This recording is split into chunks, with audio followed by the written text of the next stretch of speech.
Our first caller is Elie Bitar. Did I pronounce it correct, Eli? There we go. Eli, are you there? Hi. Okay. You have a question for us? Yes, hi. Basically, the first thing I'd like to say that I hope that as a startup we'll make it from the Ask Jason to the Jason Show in the future. Yes. But so basically our question is, we're developing a social CRM tool for government entities such as local authorities and ministries in the UK. And what we've noticed is that the sales, they're getting very excited about what we're presenting them, but we've experienced some bureaucracy within the government while we are at a stage where we want to build credibility and move on very fast.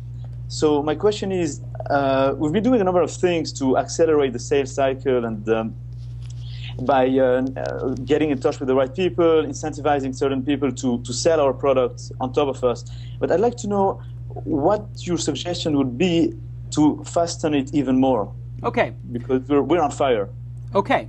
So you're doing social CRM, which I'm going to take a guess means that you're helping these politicians monitor what people are saying about them or political issues or local issues, putting that into some type of intranet for them to monitor how they're responding and who's saying what. Is that correct? Politicians, actually more civil servants, and the communication and marketing communication and customer support services of these ministries and local authorities, more than politicians per se. Okay, so why would they use it?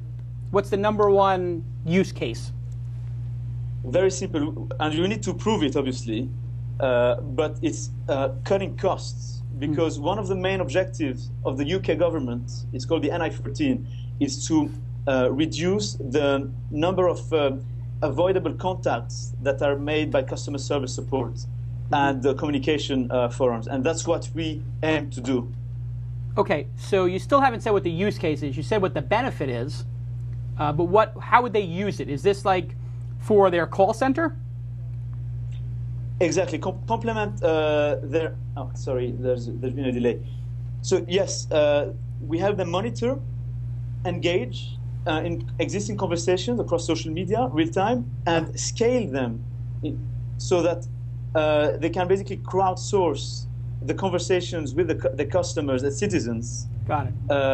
In a very efficient way. Okay, and simple. So maybe the citizens can help each other or something to that effect. With the monitoring of the government. Yeah, okay. So it's a good idea. Everybody understands that there's conversations going on all over the place in Facebook and Twitter. If you can capture them, there's some value in that, just like there's value in having a database of questions and answers, or there was a value in having an FAQ back in the day.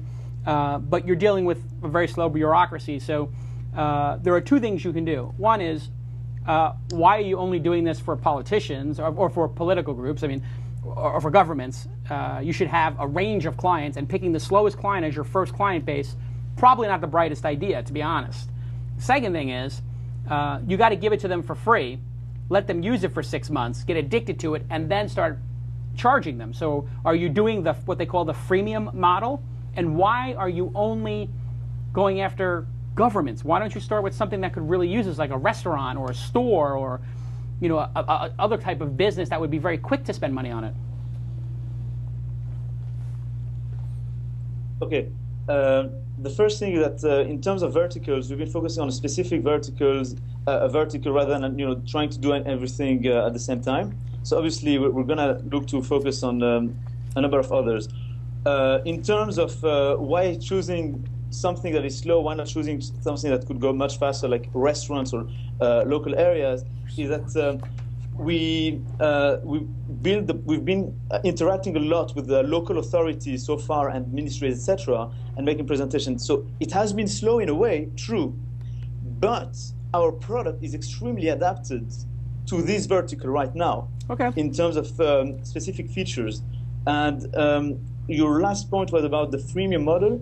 So we do intend, obviously, for them to deploy it on a small scale, for them to use it and get addicted to it. So that's definitely something that we have in mind. Yeah.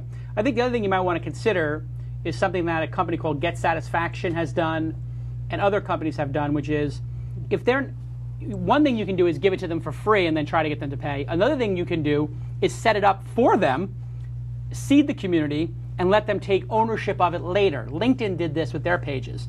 Yammer did this as well. This is called, there's no name for this model yet. I'm going to name it right now. The name for this model is, well, we'll come up with that later in the show. But basically, if it's sort of like a street level, your client starts using it, whether they like it or not. You're sort of putting a gun to their head. So on LinkedIn, there's a Mahalo company page. Whether I like it or not, I can go claim it. It's claim it to paid. Let's call it that. So there's a Mahalo page there, whether I want it or not. Yammer, you could create a group of Mahalo employees could go create a group there, and then it's up to me to pay to get it. So you may want to just start these groups about the different local services. So you start one about the Department of Motor Vehicles. You start one about the welfare agency. You do one about the unemployment agency. Start them, get them going, and then say, hey, listen, take this over for this fee. And then you've proven it to them. So you might want to try that sort of claim it model. Does that make sense? Definitely. I mean, definitely. It's something that we've obviously been observing, and it could definitely be applied for us. Actually. Easy E-Boy, one of our super fans in the chat room, says user voice does this as well. He's correct. Jim, what do you think of this business model and going after the government agencies first? No, I mean, I agree on everything from look at things like sports to the preemptive participation model of posting this for these politicians and then having them almost opt in later.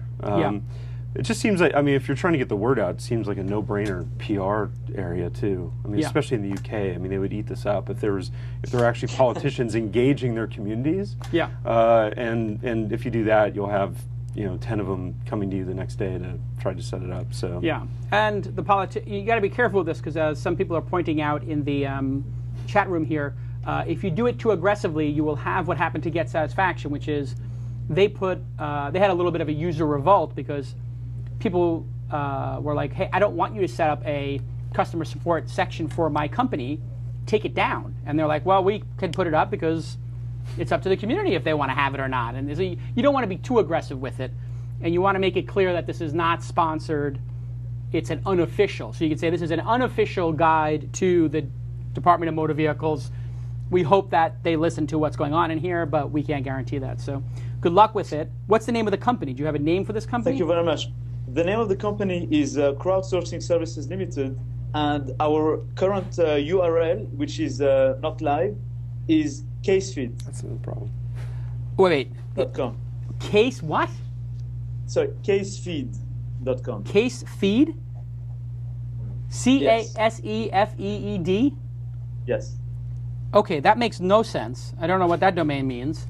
And the name of it, Crowdsourcing Services Limited, it sounds like I don't know what it sounds like. It sounds weird, like a consulting firm. You're going to want to spend a little bit of time coming up with a great name that's 2 words, possibly, and you're going to want to make it so you have a beautiful logo and it's easy to remember.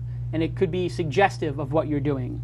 But you need to work on the name. So look at the great names that are out there for these kind of companies, and you're going to need some help with the naming. It's very important. Okay, great. Yeah, great. Spend time on the name and make it a really, somebody says lean gov. That's actually a really good one. It is. Lean gov, if that's available. LEANGOV.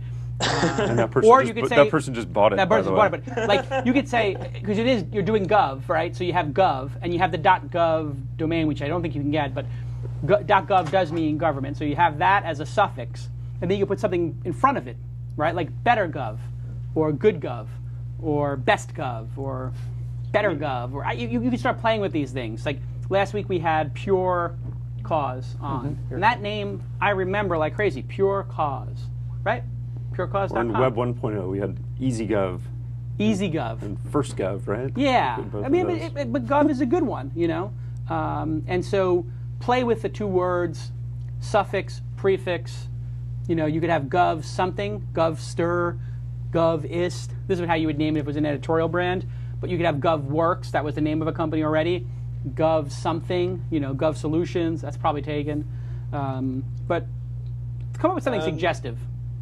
I mean, we've been looking at names with the gov in it, and we do have a few ideas. So even though, anyway, since we haven't released yet, I told you the name of the URL, but obviously we've been looking at names with gov, and I mean, thank you for the suggestion, and we'll definitely be finding something that is much more suggestive. Naming your company is critical.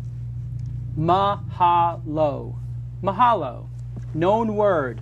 Beautiful logo. Everybody knows the company I'm CEO of. Clicker.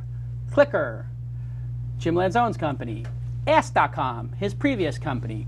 Weblogs Inc. Engadget. Auto Blog. Joystick.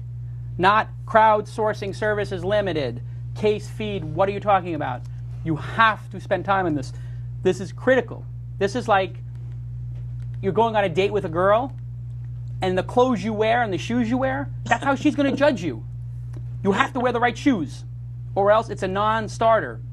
The right girl's not going to date you if you have, you're wearing dirty jeans and a dirty shirt and a pair of ripped up sneakers.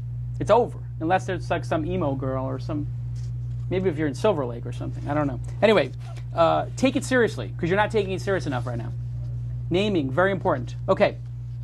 Great. Thank you very much, Jason. Okay. And Jim. Yes, and hopefully you earn your way onto the show as a guest.